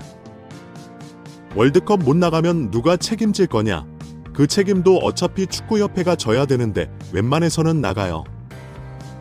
그래서 기회가 왔을 때 차라리 홍명보 감독이 뭐 한두 경기 공격을 당해서 흔들리고 우리 대표팀이 흔들리고 할지라도 한번 다 갈아엎고 가는 게 더 낫다. 이정효 감독이 얘기한 것도 바로 이런 얘기죠. 한번 더 갈아엎고 가는 게 낫다. 그리고 이제 이런 스노우볼이 사실은 오기까지 모 클린스만 감독 선임, 그 전에 모 3년 사태도 있었지만 안 좋은 일들이 반복되고 클린스만 선임하게 제대로 선임을 못하니까 아시안컵을 망치고, 아시안컵을 망치니 임시 감독을 선임한다고 막 그러다가 황선홍 감독의 올림픽 대표팀도 결국 올림픽에 못 나갔고, 그러다가 홍명보 감독이 선임이 되고, 근데 홍명보 감독이 선임될 때 또 여러 잡음이 나오면서 지금 이 사태까지 온 거니까 그 스노우볼이 계속 굴러서 온 거기 때문에 축구협회가 그리고 홍명보 감독이 억울해할 필요는 없다. 이제 본인들이 대처를 지금까지 이게 위기라고 생각을 안 하고 왔기 때문에 이 정도까지 위기로 왔다라는 것에 대해서 본인들이 책임을 지면 된다. 우리는 선수들을 응원하면 되는 거고, 다만 홍명보 감독과 협회의 문제는 선수들이 어쩔 수 없이 영향을 받겠지만, 그래서 어쨌든 이제는 우리 축구협회가 거짓말로 이렇게 무마하려고 하고, 그리고 그동안 우리 축구협회가 이렇게 할 수 있었던 게 결국에는 스포츠라는 게 어쨌든 결과에 의해서 업다운이 심하잖아요. 이기면 좋고 지면 가라앉고 리비가 되거든요. 그러니까 아마 우리 축구협회가 늘상 이런 안 좋은 일들이 일어날 때마다 둘이가 어차피 아시아 팀들을 만나니까 보통 아시아 팀들을 만날 때 우리가 승리할 가능성이 높고, 승리를 하면 분위기가 좋아지고, 이겼는데 믿어줘야지, 홍명보 잘하는 거 아니야, 클린스만 잘하는 거 아니야, 이런 분위기로 바뀔 수 있구나라는 걸 이미 축구협회가 수년간 학습해왔기 때문에 아마도 이번에도 이라크전, 요르단전, 그리고 뭐 그 다음에 있는 월드컵 예선전도 그런 것들이 당연히 우리가 스쿼드가 워낙 좋으니까 그런 분위기 반전을 아마 좀 생각하면서 기다리면서 분위기 반전의 때를 좀 노리고 있지 않았나 싶습니다. 그런데 그 분위기 반전의 효과도 이제는 더 이상 통하지 않는 그런 시기까지 왔습니다. 음악 항상 시청해 주셔서 진심으로 감사드립니다. 허벅지 부상을 당한 손흥민이 생각보다 꽤 심각한 상태인 것으로 보입니다. 포스테코글로 토트넘 호스퍼 감독은 손흥민이 언제쯤 복귀할 수 있을지 모르겠다고 밝혔습니다. 영국 이브닝 스탠더드는 30일 한국 시간으로 포스테코글로 감독이 맨체스터 유나이티드 원정에서 승리한 후 손흥민의 부상 상황에 대한 최신 소식을 전달했다고 보도했습니다. 토트넘은 이날 영국 맨체스터에 위치한 올드 트래퍼드에서 맨유와 2024에서 2025 시즌 프리미어 리그 6라운드 원정 경기를 치러 3대0 완승을 거뒀습니다. 하지만 손흥민은 허벅지 부상으로 아예 명단에서 제외됐습니다. 손흥민이 명단에서 제외된 것은 아나 골절을 당했던 지난 2022년 11월 이후 1년 10개월 만입니다. 처음에는 단순한 부상으로 파악됐으나 생각보다 심각한 상태인 것으로 보입니다. 토트넘은 4달 사이에 페렌츠 바로시와 유럽 축구 연맹 유로파 리그 페이지 2라운드를 치르고 7일에는 브라이턴 원정을 떠납니다. 매체에 따르면 포스테코글로 감독은 향후 2경기에서 손흥민이 복귀할 수 있을지 모르겠다고 밝혔습니다. 포스테코글로 감독은 목요일 밤부터 손흥민에게 갑자기 변화가 생겼다. 메요전에 출전할 적합한 상태가 아니었다. 그래서 손흥민을 제외하고 경기에 나갔다면 토트넘에게 큰 타격이었을 것이다. 하지만 내가 여기 있는 동안 핵심 선수들이 빠지는 일들을 꽤 많이 겪어야 했다. 손흥민 없이도 대처하는 법을 배워야 한다고 말했습니다. 이어 다음 2경기에 복귀할 수 있을지 지켜봐야 한다. 런던으로 돌아가서 평가해 보겠다. 빠르게 반전되고 있으나 몸 상태가 어떤지 봐야 한다며 복귀 시점이 아직 미정이라고 덧붙였습니다. 손흥민은 카라바흐와의 유로파 리그 경기에서 선발 출전했다가 후반 도중 쓰러졌습니다. 스스로 교체를 요청한 손흥민은 주장 완장을 풀었고 벤탄쿠르와 교대하며 71분 만에 경기를 마쳤습니다. 벤치로 향할 때 정상적으로 걸어 나가긴 했지만 다리에 불편함을 느끼는 모습이었기에 햄스트링 부상을 당한 게 아니냐는 우려가 나왔습니다. 지난 몇 시즌간 이어진 강행군으로 누적된 피로가 결국 터진 것이라는 의견도 있었습니다. 맨유전을 앞두고 손흥민의 출전 여부가 불투명해졌습니다. 영국 데일리 메일은 손흥민의 출전 여부가 불확실하다고 전망했습니다. 매체는 포스테코글로 감독이 이번 시즌 자신이 원하던 것보다 손흥민을 더 많이 기용한 후 그의 짐을 덜어주고 싶다고 주장했다고 보도했습니다. 토트넘 스타 손흥민은 맨유전 출전이 의심스럽다고 전했습니다. 이어 손흥민은 올 시즌 모든 리그 경기에 선발로 출전했고 코번트리 시티와의 경기에선 교체로 출전했습니다. 하지만 맨유전 출전 여부가 불확실하다면 포스테코글로는 손흥민이 더 이상 토트넘의 모든 경기에 출전할 것으로 기대할 수 없다고 인정했다고 덧붙였습니다. 경기 당일 영국 풋볼은 매전 선발 라인업을 예상했습니다. 처음에는 손흥민이 선발 출전할 것으로 예상했으나 급하게 티모 베르너로 수정했습니다. 데일리 메일도 손흥민이 토트넘의 올드 트래퍼드 원정에 불참할 것이라는 소식을 입수했다며 이는 승리를 원하는 토트넘과 포스테코글로 감독의 희망에 큰 타격을 입힐 것으로 보인다고 전했습니다. 결국 손흥민은 맨유 원정에 참석하지 않았습니다. 아예 명단에서 제외됐습니다. 한편 부상당한 손흥민을 부르려는 홍명보 축구 국가대표팀 감독의 결정에 축구 팬들이 폭발했습니다. 홍 감독은 요르단과 이라크를 상대하는 북중미 월드컵 아시아 지역 3차 예선 이전을 대비해 손흥민을 대표팀 명단에 포함했다고 30일 발표했습니다. 홍 감독은 기자회견에서 손흥민의 출전 여부에 대해 손흥민 본인이 상태가 나아지고 있다고 느끼고 있지만 현재로서는 경기에 바로 출전할 수 있는 상태는 아니다라며 손흥민과 클럽 측 모두 신중한 입장을 취하고 있다고 밝혔습니다. 매치 2연 전에 손흥민을 출전시키지 않을 가능성이 있다는 얘기입니다. 팬들은 홍 감독의 이러한 결정에 강한 불만을 표출하고 있습니다. 축구 팬들은 손흥민이 부상을 입은 몸으로 장시간 비행을 해야 한다고 지적하며 손흥민을 부르는 것은 무리한 결정이라는 의견을 쏟아내고 있습니다. 한 네티즌은 바쁜 선수를 불러들여 장거리 비행을 시킨다는 게 말이 되냐며 정신 나간 결정이다라고 격한 반응을 보였습니다. 또 다른 네티즌은 손흥민을 한 번 정도는 쉬게 해줘야 하지 않느냐며 홍 감독의 결정을 비판했습니다. 축구 팬들은 맨유전에 결장한 손흥민을 대표팀에 소집한 것은 무리한 결정이라고 입을 모아 지적하고 있습니다. 한 네티즌은 부상으로 출전하지 않은 선수를 국가대표팀에서 소집하는 건 이해할 수 없다며 그의 부상이 악화되면 한국 축구의 손실일 뿐만 아니라 선수 생명에도 치명적일 수 있다고 주장했습니다. 부상당한 손흥민이 없으면 요르단과 이라크를 이기기 힘들다는 홍 감독의 판단은 옳지 않다면서 손흥민 외에도 뛰어난 국내 선수들이 있는데 왜 손흥민만 고집하는지에 대한 목소리가 높아지고 있습니다. 높였습니다.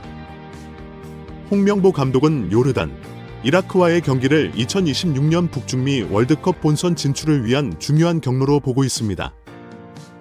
한국은 현재 B조 6개 팀 중 2위에 위치해 있습니다. 두 경기를 통해 조 1위를 목표로 하고 있습니다. 이를 위해 최정예 멤버를 구성했다는 점에서 손흥민을 명단에 포함한 것으로 보입니다.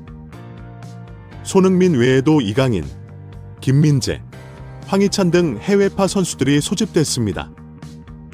그러나 팬들은 잘못된 결정이라는 의견을 굽히지 않고 있습니다. 손흥민의 몸 상태를 고려했을 때 이번 A매치에서 뛰지 않는 것이 더 현명하다는 주장이 다수입니다.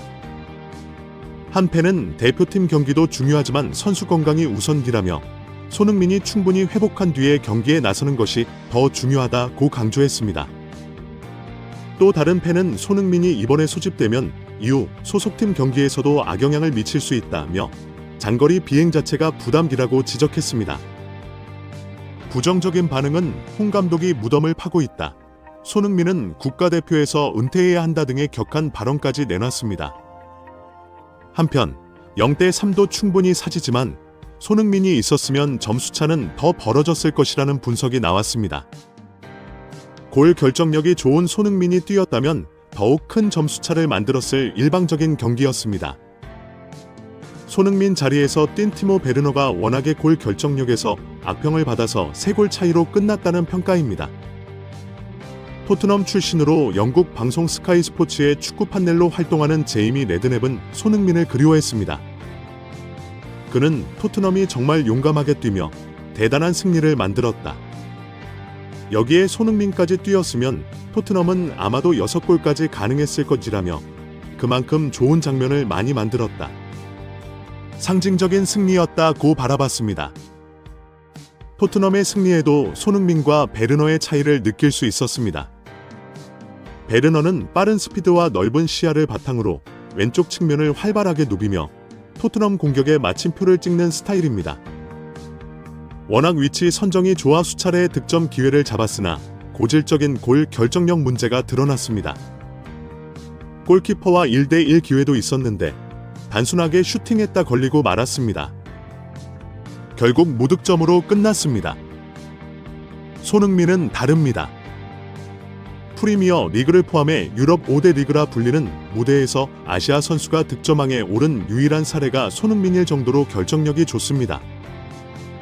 올 시즌에도 2골, 2도움으로 토트넘의 공격을 이끌었기에 맨유 원정에 동참했다면 3대 0보다 큰 역사적인 승리를 만들었을 것이라는 평가입니다.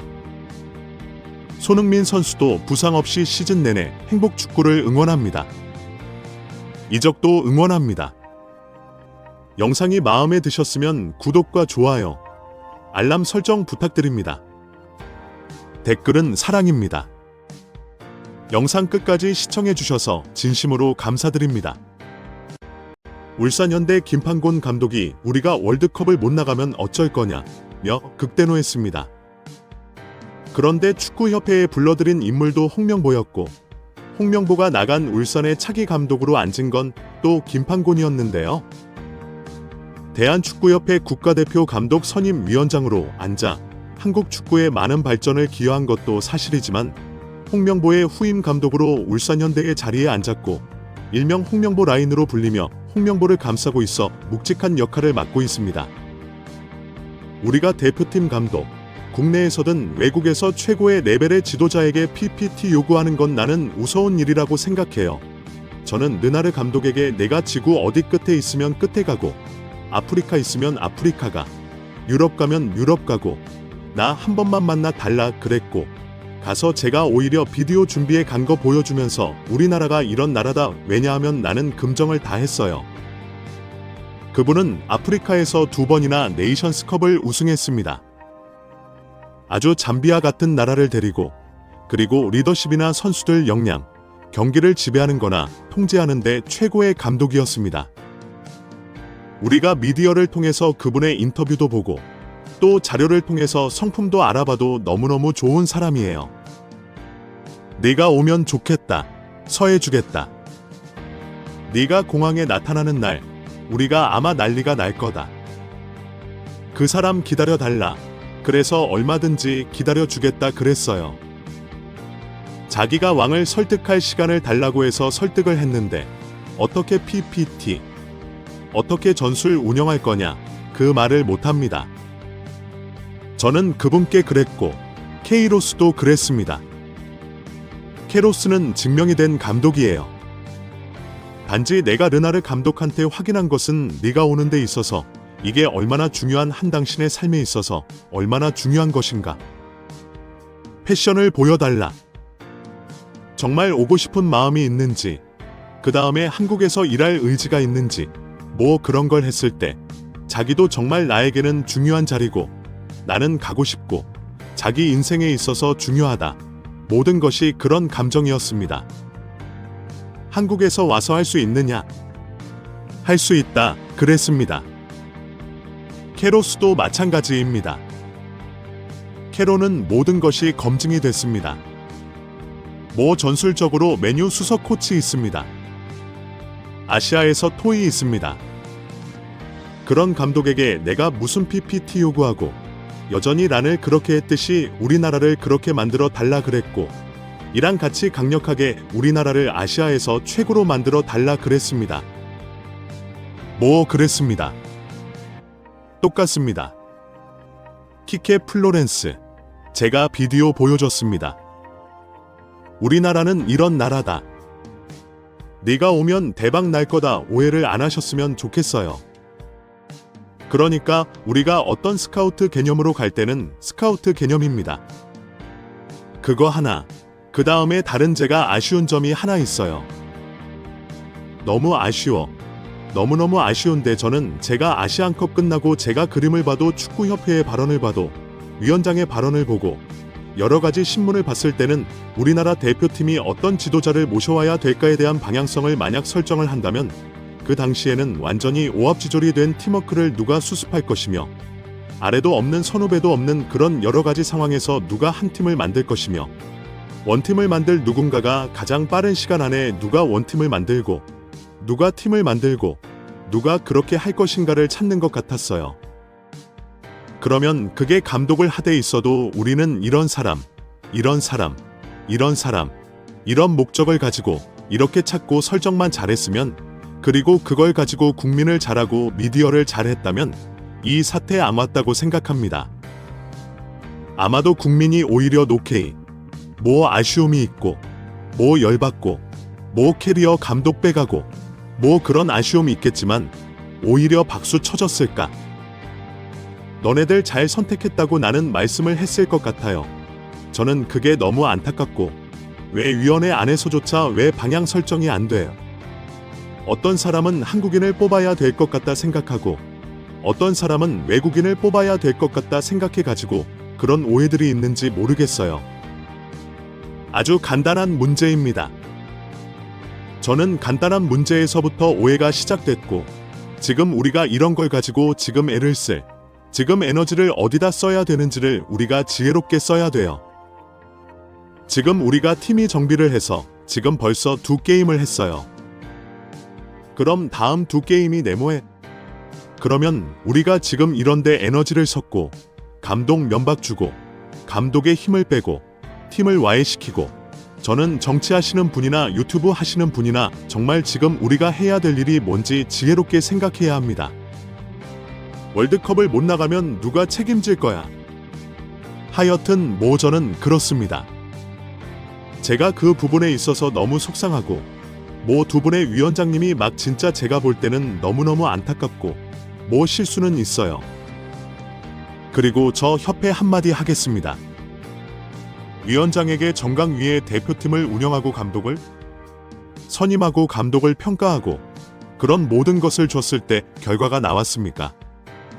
가장 강력한 대표팀이 가장 강력한 언더 23세, 언더 20세, 언더 17세 가장 좋은 성적으로 가장 안정적으로 모든 철학이 똑같이 모든 시스템에서 공정하게 객관적이고 모두가 공감할 수 있는 그런 프로세스로 했는데 왜 어느 날 왜 그 고난을 왜 뺐는지 저는 이해를 못하겠어요.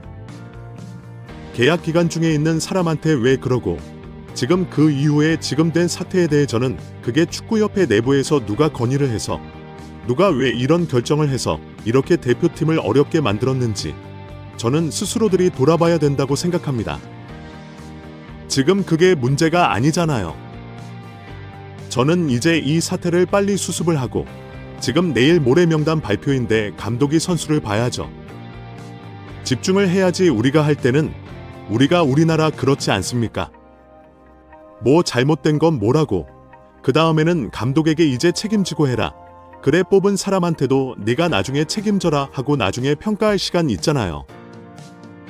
저는 그렇게 했으면 좋겠습니다. 지금 월드컵이 중요하기 때문에 뭐 이만큼 하겠습니다. 이 선임 과정에서 참 마음이 무겁습니다. 하지만 저는 그 당시에 울산 현대 감독으로 참 행복했습니다.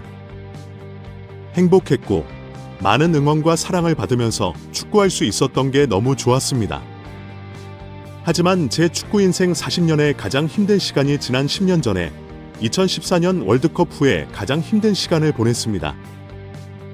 저는 월드컵 대표팀이 얼마나 어렵고 힘든 자리인지 알고 있습니다.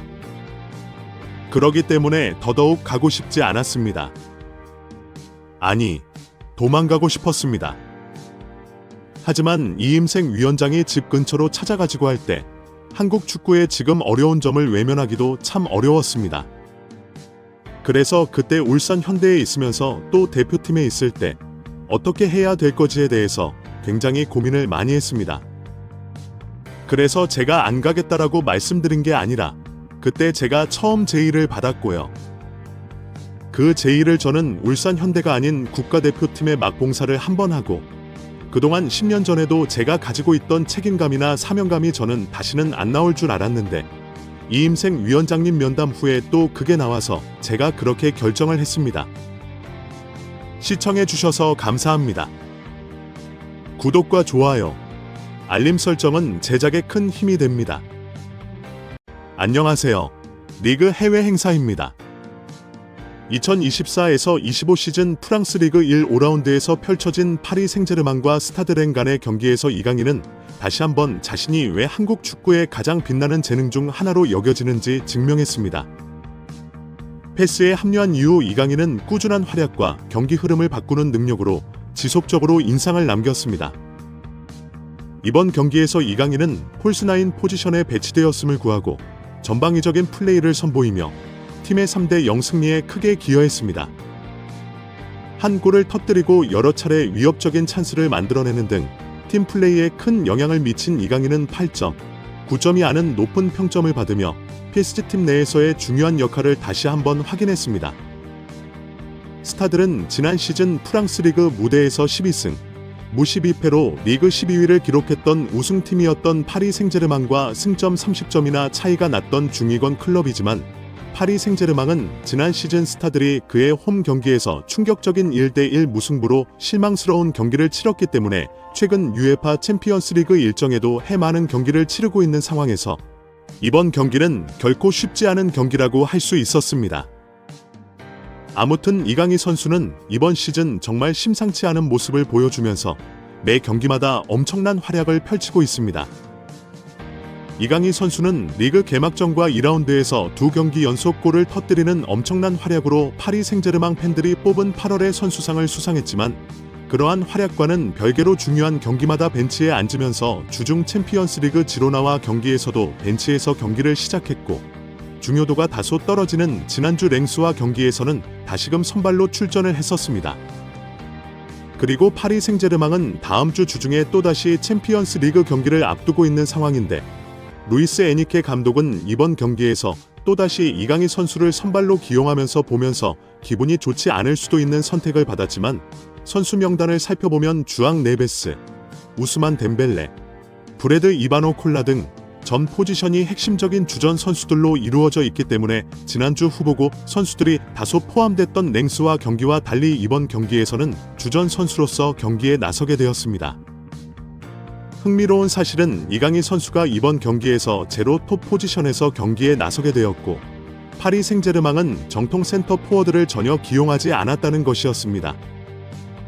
그리고 오늘 경기에서 파리 생제르맹은 역시나 압도적인 전력 차이를 바탕으로 처음부터 경기를 지배하기 시작했고 전반적 볼 점유율은 무려 8대2에 가까운 수치가 찍힐 정도로 파리 생제르맹은 확실히 볼을 잘 다루는 선수들이 워낙에 많이 출전한 만큼 스타들의 경기력적인 차이는 처음부터 굉장히 컸다고 할 수 있었습니다.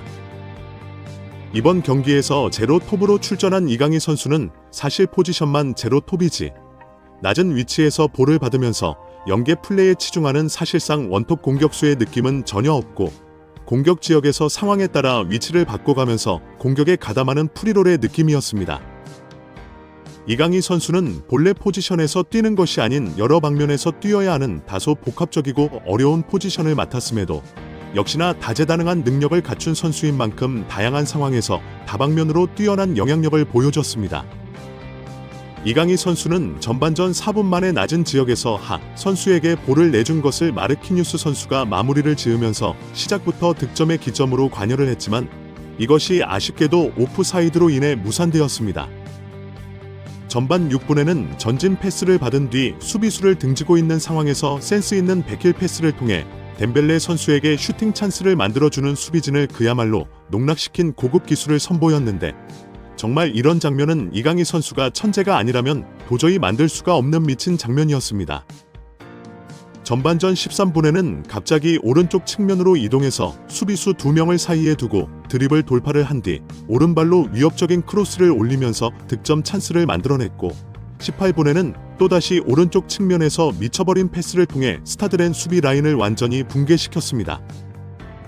이강인 선수의 슈팅이 빗나가는 등 이강인 선수는 제로 톱으로 출전했지만 사실상 프리롤 느낌으로 왼쪽, 중앙, 오른쪽 등 계속해서 위치를 이동하며 뛰어난 타라바 스루 패스를 통해 스타드렌 수비진에게 정말로 엄청난 부담을 남겨주었습니다. 결국 계속해서 찬스를 만들며 스타드렌을 몰아치던 생제르맹은 전반전 30분 주앙 네베스 선수가 환상적인 개인기로 연결해준 패스를 우수한 덴벨레 선수를 거쳐 블레들이 바로 콜라 선수에게 전달됐고, 이것을 오른발 칼찬스로 완벽하게 득점을 터뜨리면서 파리 생제르맹은 정말 환상적인 경기력과 함께 경기 리드를 만들어내는 좋은 상황으로 경기를 이어갔습니다. 이강인 선수는 31분 이번에는 후방으로 내려와서 1차적인 빌드업에 관여해 바르콜라 선수에게 한 번의 패스를 만들어주는 미롱 패스로 또 한 번 찬스 메이킹을 해냈고, 32분에는 다시 왼쪽으로 이동해 볼을 받은 뒤 수비수를 제치고 오른발로 중거리 슈팅을 하는 등 정말 이강인 선수는 각 포지션에서 미친 활약을 펼쳤습니다. 41분 이강인 선수는 또 한 번 상대를 미치게 하는 탈압박을 선보였는데, 이강인 선수를 손으로 잡아챌 수밖에 없었던 아신 선수의 카드도 이강인 선수가 유도해냈습니다. 전반전 막판에는 미쳐버린 롱패스로 우스만 덴벨레 선수에게 또다시 찬스를 만들었지만 이것이 오프사이드로 인해 무산되는 등 전반전 경기는 그야말로 이강인 선수의 원맨쇼라고 해도 될 정도의 경기력이었습니다. 생제르맹은 전반전을 1대 0으로 마쳤습니다. 이강인 선수는 전반전에만 찬스 메이킹을 무려 6회나 기록하면서 전반전 기준 이번 경기 양팀 통틀어 최고 평점을 받았고, 히트맵을 보시면 아시겠지만 이강인 선수는 정말 온 사방을 다 뛰어다니며 제로 톱이 아니라 거의 프리롤로 엄청난 역할을 해냈습니다. 그리고 이강인 선수는 후반전에도 역시나 미친 활약을 통해 파리 생제르맹의 공격에 정말 엄청 기여를 해냈는데, 이강인 선수는 57분 바르콜라 선수에게 완벽한 슈팅 찬스를 만들어줬고, 이것이 골대를 맞았지만 이강인 선수는 집중력 있게 헤더로 세컨볼을 마무리 지으면서 이번 경기에서 정말 미친 활약을 펼쳤습니다. 결국 득점까지 터뜨리는 활용 정점을 찍어냈습니다. 그리고 이강인 선수는 여기서 그치지 않고 60분에 정말 미쳐버린 흘리기로 파비안 루이스 선수의 결정적인 찬스를 만들어냈는데, 이강인 선수의 순간적인 센스와 판단력은 오늘 경기에서 정말 한 장면도 빠짐없이 모든 장면이 빛나는 수준이었습니다. 파리 생제르맹 이후 68분, 하키미 선수의 어시스트를 받은 바르콜라 선수가 추가골을 터뜨리면서 3대 0의 스코어를 만들어냈고, 이후 PK 한 골을 따라잡히긴 했지만 이번 경기를 그대로 승리로 마무리 지으면서 이강인이 자리를 지켜내는 좋은 결과를 만들어냈습니다. 이강인 선수는 이번 경기에서 득점은 물론 찬스 메이킹에 있어서도 팀 내 최다 스탯을 찍을 정도로 정말 미쳐버린 활약을 펼쳤고, 2골을 터뜨린 브래들리 바르콜라 선수에 이어 팀 내 최고 평점을 받으면서 성공적으로 이번 경기를 마무리했습니다. 확실히 이강인 선수는 온도볼에서 큰 강점이 있는 선수인 만큼 많은 볼을 소유할 기회가 있는 주도적인 팀에서 더 큰 영향력을 발휘할 수 있는 선수입니다.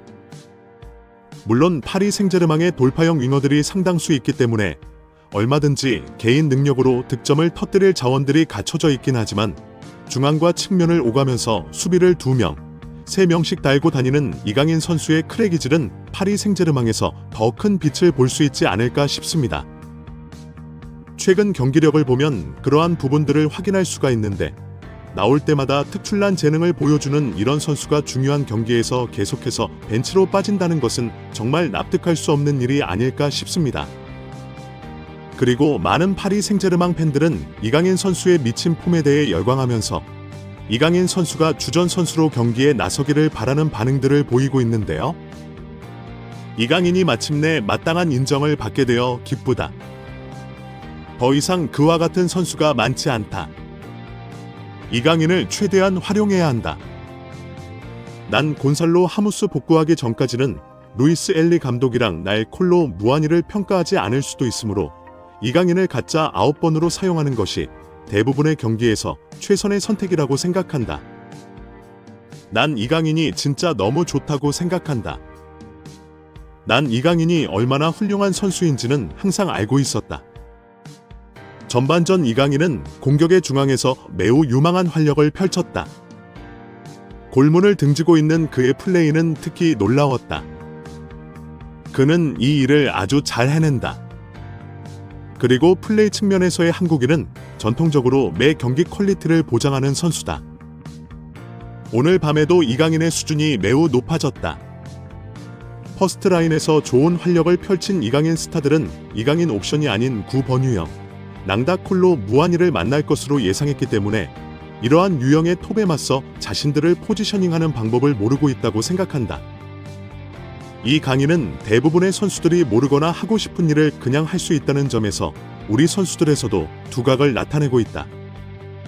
이강인을 아시아의 단순한 마케팅 자산으로 국한시키는 것은 실수다.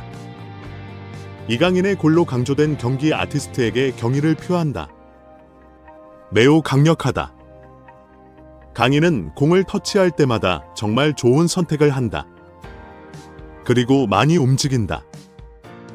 난 우리 팀이 이강인을 오랫동안 데리고 있길 바란다. 이강인은 절대로 내 클럽을 떠나서는 안 돼. 지금 이강인은 혼자 플레이하고 있다. 등등. 많은 파리 생제르맹 현지 팬들이 이강인 선수의 미친 활약에 대해 열광하면서 이강인 선수가 주전 선수로서 기억되기를 바라는 반응들을 보였습니다. 정말 이강인 선수의 페이스가 프리시즌 때부터 그 기세가 엄청나고 시즌에 도입해도 정말 대단한 페이스를 보여주고 있는데요.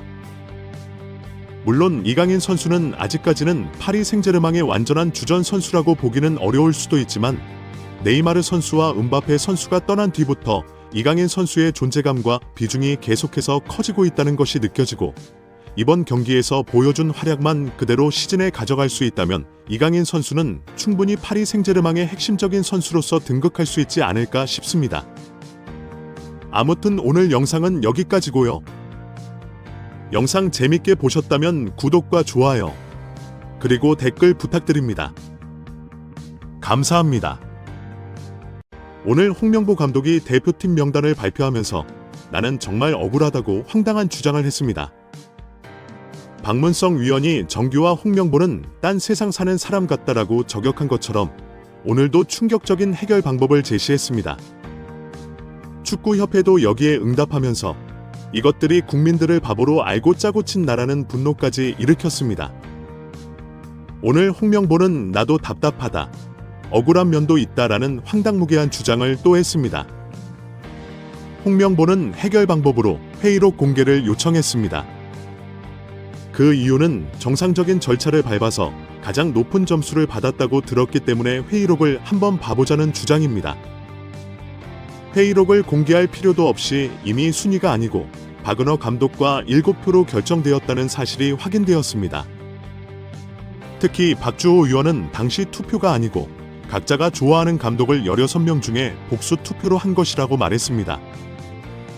박주호는 감독 선임이 영향을 미칠 투표가 아니었다며 상황을 설명했습니다. 그런데 이것이 투표로 둔갑했고 박근혜와의 동표가 홍명보 1순위로 결정되었다고 지적했습니다. 홍명보는 청문회에서 이렇게 불법이 다 확인된 사실에도 불구하고 나는 선임 과정이 불법이라도 안 물러난다라고 큰 소리 쳤습니다.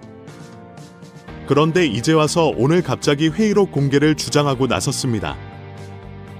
회의록을 공개해서 홍명보가 1순위가 아닌 것으로 확인되면 물러나겠다고 장담한 것도 아닙니다. 그냥 억울하다, 회의록을 한번 공개했으면 좋겠다라고 주장한 것뿐입니다. 말로만 쟁점이 되는 10차 회의록을 언론에 공개하고 투명하게 검증하는 것도 하나의 방법이라고 말했을 뿐입니다. 문제는 홍명보의 이런 황당한 주장에 대해 갑자기 축구협회가 10차 회의록 공개 여부를 검토하겠다고 즉각 답을 했다는 것입니다. 뭔가 짜고 치는 고스톱 같은 의심이 드는 상황입니다. 축구협회 관계자는 10차 회의에서 사실상 감독 선임 관련 논의는 다 끝난 걸로 나와 있다라고 말하면서 10차 회의록을 공개하면 홍명보가 정당하다고 인정받을 것처럼 주장했다고 설명했습니다. 이어 진행된 회의는 11차 회의가 아닌 임시회의라고 합니다. 이임생 전 기술총괄 이사가 업무를 위임받으면서 정강 위원들의 의견을 수렴하는 차원에서 진행된 것이라고 설명했습니다. 갑자기 임시회라는 표현이 튀어나온 것은 청문회에서 정규가 11차 회의에 대해서 모른다고 말했다가 욕을 바가지로 먹었기 때문입니다. 국회에 제출한 서류에는 11차 정강회의록이 적어놓고는 이제 와서 임시회라고 주장하면서 정문의 말이 맞다라고 정리한 것으로 보입니다. 언론 매체와 축구 팬들은 이미 모든 불법적인 과정을 다 확인했는데도 축구협회와 홍명보는 딴소리만 하고 있는 상황입니다. 이미 청문회에서도 홍명보와 축구협회 임원들은 서로 다른 주장을 했습니다. 홍명보는 순위로 올려놓았기 때문에 감독직을 받았다라고 밝혔습니다. 하지만 이미 1순위가 아니었다는 사실이 확인되었고 외국인 후보와 다른 과정이 확인되어 논란이 불거졌습니다. 이임생 이사가 권한을 위임받는 과정에서 정관을 범한 사실과 회의의 권한까지 불법이라는 지적까지 나왔습니다. 그럼에도 홍명보는 불법이 의심되지만 나는 물러나지 않겠다라고 큰 소리 쳤습니다. 더 나아가 한국 축구를 위해서 끝까지 봉사하겠다며 월드컵이 바로 코앞이다 하는 황당무계한 큰 소리를 치기까지 했습니다. 홍명보 감독은 선임 과정의 정당성 훼손 여론과 관련해 이 문제를 가지고 감독직을 사임할 생각이 없다며 성적이 좋지 않으면 언젠가는 경질될 것이다.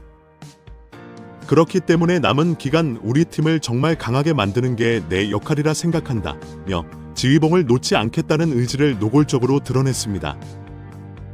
얼굴에 철판을 깔아야 할 수 있다는 봉사하는 마음으로 대표팀을 맡았다는 발언까지 한 홍명보는 이제 여유있게 유럽으로 가버리기로 작정했습니다.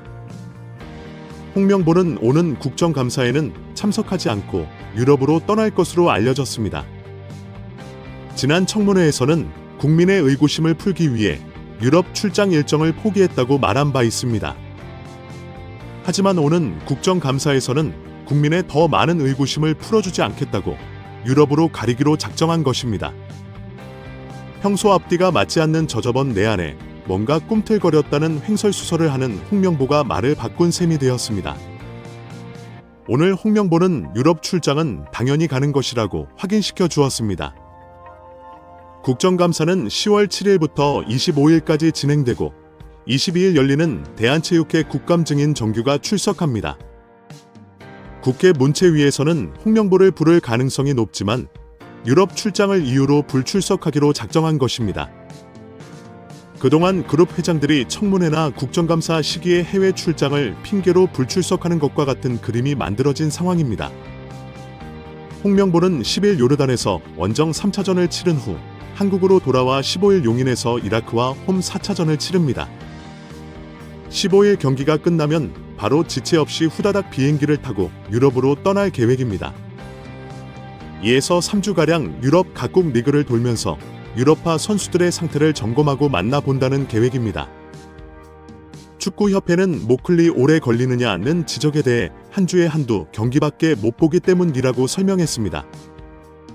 주말에만 경기가 열리기 때문에 최소 3주 정도는 유럽에 있어야 겨우 몇 번의 경기를 볼 수 있다는 것입니다. 오늘 홍명보는 손흥민에 대한 언급을 자세히 했습니다. 이미 토트넘에서 허벅지 부상으로 맨유 원정 경기에서 결장한 상태이기 때문에 계속 지켜보겠다고 밝혔습니다. 2026년 북중미 월드컵 본선에서의 경기력을 위해서 컨디션과 체력을 관리하겠다는 것입니다. 일단 이번 소집 명단에 포함을 시켰지만 대표팀에 합류한다고 하더라도 출전 여부는 고민해 보겠다는 취지입니다. 홍명보는 손흥민이 뛰지 못할 상황에 대해서 플랜 B를 준비해 두었다고 공개했습니다. 국민들이 걱정할 필요가 없을 정도로 철저하게 대책을 세웠다고 큰소리 쳤습니다. 이미 홍명보는 지난 만전 이후 손흥민에게 의존하지 않고 자신의 전술 덕분에 승리했다고 자랑한 바 있습니다. 홍명보는 오는 2일 문체부가 발표할 예정인 축구협회 감사 발표에 대해서도 그것은 문체부의 절차라며 관심이 없다는 식으로 말했습니다. 이어 내게 중요한 건 10월 경기다. 경기를 어떻게 치르느냐, 지금 상황에서는 더 큰 이슈라고 딴소리를 했습니다. 이런 시기에 국민들은 도대체 홍명보는 무슨 생각을 하는 인간인가, 진짜 낯짝 두껍다는 충격을 받는 것입니다. 최근 박문성 해설위원은 홍명보가 끝까지 자리를 내놓지 않는 이유가 무엇이라고 보는가라는 질문에 충격적인 대답을 했습니다. 다른 세상에 사는 분들 같다라고 대답했습니다. 이 정도로 문제가 많고 여러 사람들이 있으면 당장 그만두어야 하는 것이 정상인데 홍명보는 그런 인식을 못하는 사람 같다라고 주장했습니다.